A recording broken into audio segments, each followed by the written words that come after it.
মুর্শিদ বাঁকা নয়নে কি মোহিনী আসে রে বাইকে জানে আমার মন প্রাণ হরিয়া নীল গো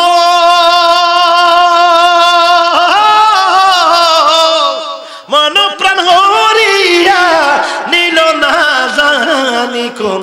সন্ধানে বাইরে না জানি কোন সন্ধানে কি মোহিনী আসে রে বাইকে জানে আমার মুর্শিদ বাঁকা নয়নে আমার মুর্শিদ বাঁকা নয়নে কি মোহিনী আসে রে বাইকে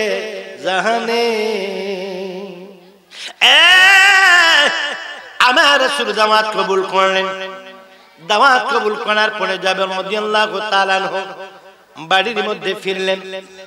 বাড়িতে ফেরার পর এক বড় ঘটনা ঘটে গেল এবার জাবের বড় ছেলের নাম আব্দুল্লাহ ওই ছোট ভাইটাকে বলল আব্বা কিভাবে বকরি জবাই করেছে দেখবি কয় আহা দেখমু কই তুই শো এবার সে শুইছে বকরিটার গলার মধ্যে যেমনি ছুরি লাগাইছে ওই বড় ভাই দেখাইতে যায় ছোট ভাইয়ের গলায় ছুরি লাগাইছে গর্দানটাও থেকে গর্দানটা আলাদা হয়ে গেছে শহীদ হয়ে গেল এইবার জাবেরের এক ছেলে এবার জাবের রাদিয়াল্লাহু তাআলা আনহু বাড়িতে আসলেন আসার পরে দেখে লাশ পড়ে আছে বাড়িতে বিবি লাশ ফালাইয়া আপনার ঘরে যদি কোনো হুজুর দাওয়াত দেন আপনার ঘরে যদি আপনার মুর্শিদ দাওয়াত দেন যদি লাশ কোনো দুর্ঘটনা হয় ফোন করে না করে দিবেন ঠিক না বেটি বাজান আইছেন না এই বড় বিপদ হয়ে গেছে হ্যাঁ আইছেন না বড় বিপদ হয়ে গেছে ছেলের লাশ পড়ে আছে মার কলিজায় লাগে না কারণ ছেলের ভালোবাসার চাইতে বেশি ভালোবাসা আমার নবীর জন্য এজন্য লা ইউমিনু আহাদুকুম হাত্তা কুনা হাব্বা ইলাইহি মিন ওয়ালিদিহি ওয়া ওয়ালাদিহি ওয়ান নাস আজমাইন ততক্ষণ পর্যন্ত মুমিন হতে পারবে না যতক্ষণ পর্যন্ত আল্লাহ রাসূলকে টাকা পয়সা সন্তান সন্ততি আত্মীয় স্বজন মাতা পিতা ছেলে মেয়ে এমনকি ওমান নফসাহু নিজের জানের চাইতে যতক্ষণ আল্লাহর নবীকে ভালো না বাসবা ততক্ষণ পর্যন্ত মুমিন হওয়া যাবে না আর মুমিন না হইয়া ইন্তেকাল করলে জান্নাত পাবে না তোমার নামাজে তোমাকে জান্নাতে নিতে পারবে না যদি তুমি ঈমানদার না হও ঠিক না বেটি ঈমানদারের নামাজ মেরাজ স্বরূপ ইমানদার হইয়া যদি নামাজ পড়ো আমার আল্লাহ কয় তোমার জন্য জান্নাতের জন্য তুমি পাগল হওয়া লাগবে না জান্নাত তোমার জন্য পাগল হয়ে যাবে জান্নাতে বলবে আল্লাহ তাকে আমার মধ্যে দাও হযরত জাবের বাড়ির মধ্যে গেলেন গিয়ে দেখেন লাশ বিবিকে জিজ্ঞেস করলেন বিবি এবার কি রান্না করে আনন্দে রান্না করে কারণ ছেলের বিরহের চাইতে আনন্দ বেশি মনে আনন্দ বেশি এইজন্য রাহমাতাল লিল আলামিন আমার ঘরে আসবে হ্যাঁ বিনি সুতা মালা গেতে আমি পরাই বকার গলে গো আমার মুর্শিদ নিগয়াসি বেনিরলে আমার বাজান নিগয়াসি বেনিরলে জ্বালায় জ্বালায় অন্তর কালা ফুইরা আইলাম সাই আমার বান্ধবী নেই এই জগতে আমার আপন আর কেহ হবে গো আমার দয়াল নিগয়াসি বেনিরলে হায় হায় বিনি সুতার মালা গেতে আমি পরাই বকার গো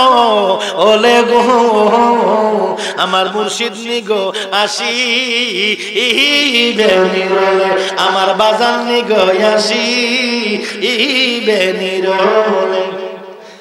প্রেমে পয়রা সাধক পুরি কাদে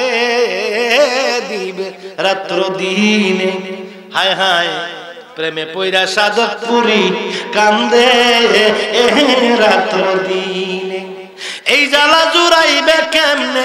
এই জ্বালা জুড়াইব আমি কেমন নীরবে গো আমার বাজান নিগো আসি ইহিবে নিরলে আমার নবী নিগো আসি ইহিবে নিরলে হায় হায় বিনি সুতার মালা গেতে পরাই বকার গো জি জি ওলে গো হ্যাঁ ঠিক আছে আমি আমার মুর্শিদ নিগো আসি ইহিবে নিরলে আমার বন্ধু গভীর মনোযোগ এইবার কি করলেন বিবিকে বললেন তুমি কি করো কোরআন দি এটা কি কয় লাশ যেমন স্বামী তেমন বিবি যেমন স্বামী বিবি যেমন নবীর পাগল স্বামীও তেমন নবীর পাগল এবার আব্দুল্লাহ এটা কি হইছে কয়ভাবে হইছে এবারে কথা বলার পরে আব্দুল্লাহ বলে একটা চিল্লান দিলেন চিল্লান দিয়ে একটা দৌড়ান দিলেন দৌড়ান দেওয়ার পর বড় ছেলে আব্দুল্লাহ ছাদের মধ্যে উঠলেন ছাদের মধ্যে গিয়ে জাবের রাদিয়াল্লাহু তাআলা উঠলেন ওঠার পরে ছাদ থেকে বাবার বয়ে লাফ দিলেন আব্দুল্লাহ লাফ দিয়ে ছাদ থেকে পরে আব্দুল্লাহ ইন্তেকাল করেছে লাশ এবার কয়টা দুইটা লাশ একত্র করছে করিয়া ঘরের আন্দর কি কামরার ভিতরে ঘরের কামরার ভিতরে চাদর দিয়া ঢাকা রাখছে আর রাস্তার সামনে দাঁড়িয়ে দাঁড়িয়ে অপেক্ষা করে কখন নবী আসবে দয়াল আমার এই পথ দিয়া আসবে রে আমি সদাই তাহাকে পন্থের দিকে চাই দয়াল আমার এই পথ দিয়া আসবে রে আমি সদাই তাহাকে পন্থের দিকে চাই একা মুরে এই দুর্দেশে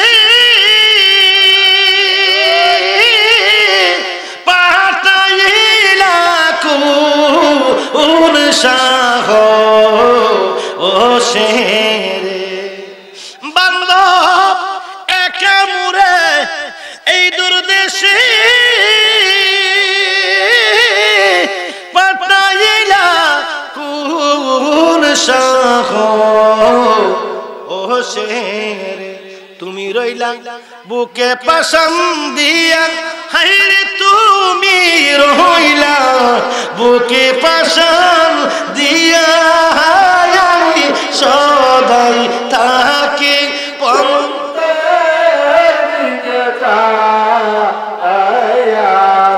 দয়াল আমার এই পথ দিয়া আসবে রে আমি সদাই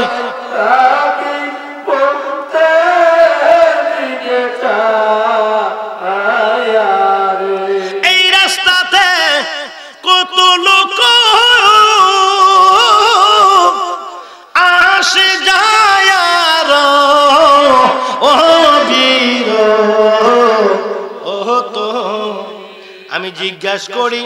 তোমায় না দেখিয়া আমি জিজ্ঞাসা করি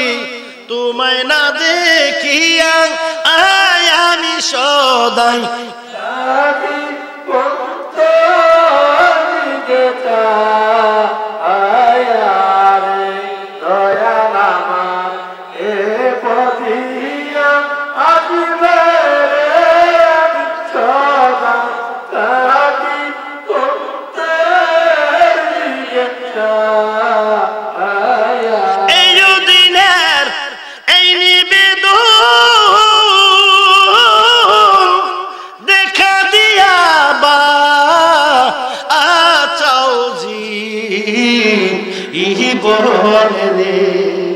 দয়াল এই দিনের এই আবেদন দেখা দিয়া বাঁচাও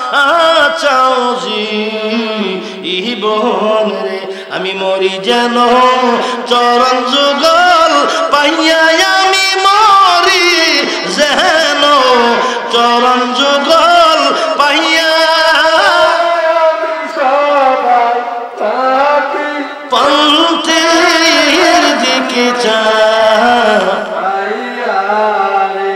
দিকে চায় রইছে আল্লাহ নবী আসতেছে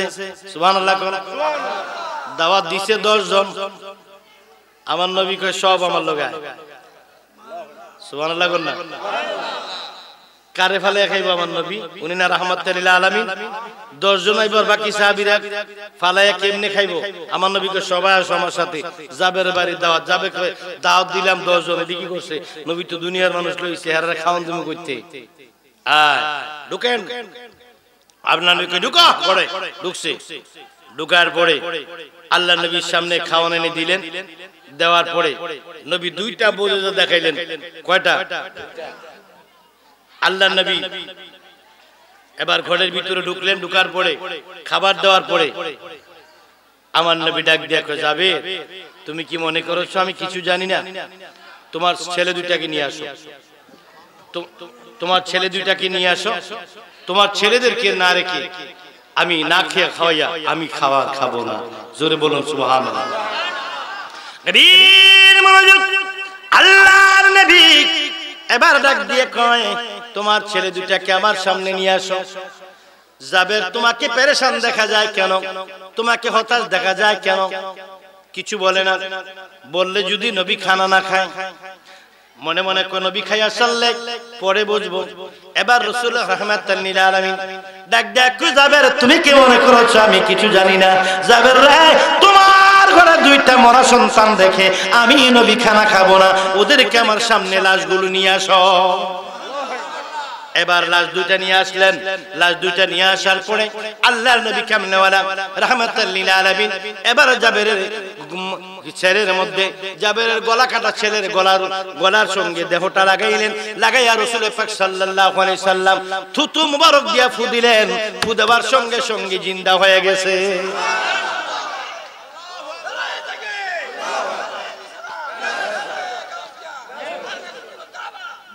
এবার দ্বিতীয় ছেলেকে ফু দিলেন তাও জিন্দা হয়ে গেল জাবেরের দুই সন্তানকে জিন্দা করলো জিন্দা করার পর আল্লাহর নবী কয় জাবের টেনশন করো না আমার সঙ্গে সাহাবী বেশি টানিয়ে টেনশন করো না এবার ইচ্ছামতো পেট ভরে সবাই কিনে আল্লাহর নবী খাইলেন আল্লাহর নবী খাওয়া দাওয়া করার পরে সাহাবীদেরকে বললেন তোমরা খাওয়ার পরে হাড্ডিগুলো তোমরা কি করবে না হাড্ডিগুলো তোমরা জমিনে ফেলবে না হাড্ডিগুলো নির্দিষ্ট একটা পেয়ালার মধ্যে রাখো তাহলে কি নির্দিষ্ট একটি পাত্রের মধ্যে রাখো আল্লাহর নবী সবাইকে নিয়ে খাবার খাইলেন খাবার খাওয়ার পরে হাড্ডিগুলোকে একত্র করলেন একত্র করে আল্লাহর নবী ফু দেওয়ার সঙ্গে সঙ্গে যেই বকরিটা জবাই করাইছে এই বকরিটা আবার জিন্দা হয়ে গেছে ইয়া নবী